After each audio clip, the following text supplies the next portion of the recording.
So Tani is ready to go, our Python script is ready to go here. We're using Tani, of course, as our integration development environment to carry out our programming in Python. So in your Python script, start off by importing the CSV library.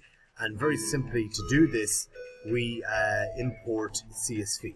So back to our Tani here, and we just move up here and we import our CSV library.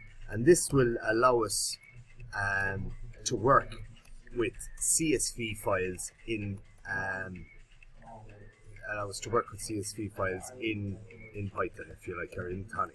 So the next thing we want to do is to use the open function to open the file for reading in your Python program. And this is going to look like the following.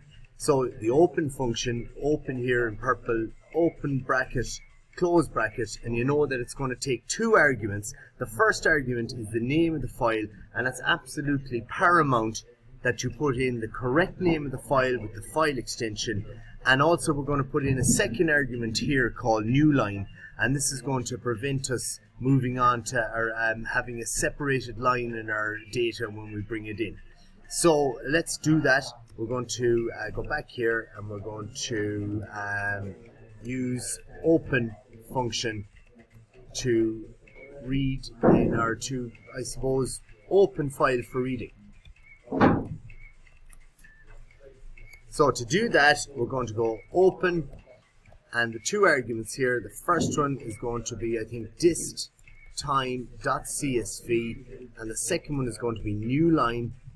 I can demonstrate that to you when you come to it, and that's set up there now.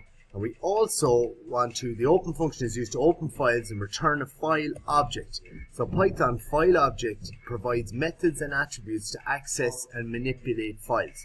So using file objects, we can read or write any files. And wherever we open a file to perform any operations on it, Python returns a file object. Now this is not the actual stuff in the file itself, but it's a file object of reference to the file, and we need to do other stuff, methods on it, to open and access the file. So we're going to store this in a variable called f for file.